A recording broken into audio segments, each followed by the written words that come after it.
জানো কি, দার্জিলিংয়ের পাহাড়ের মধ্যে একটা জায়গা আছে যেখানে গেলেই মনটা হালকা হয়ে যায়। এটা জাপানিজ বৌদ্ধ মন্দির। খুব শান্ত, খুব সিম্পল একটা জায়গা। এখানে এলে ঢোলের হালকা শব্দ আর মন্ত্রপাঠ শোনা যায়, আর অজান্তেই মনটা যেন ভীষণ শান্ত হয়ে আসে। মন্দিরের পাশেই আছে পিস পাগোডা। এই পিস পাগোডাটা কিন্তু পুরোটা সাদা, দূর থেকেই চোখে পড়ে। এই পাগোডা বানানো হয়েছে শান্তির প্রতীক হিসেবে। দেশ, ধর্ম সব কিছুর ঊর্ধ্বে উঠে।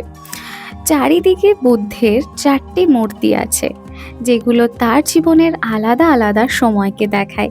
এখানে দাঁড়িয়ে মনে হয় সময়টা একটু স্লো হয়ে গেছে। উপর থেকে দার্জিলিং শহর আর পাহাড়ের ভিউটা কিন্তু অসাধারণ। মানুষ এখানে আসে শুধু ঘুরতে না, একটু শান্তির খোঁজে। লাইফে যখন খুব বেশি নয়েজি হয়ে ওঠে, এই জায়গাটা মনে করিয়ে দেয় শান্তি এখনও আছে।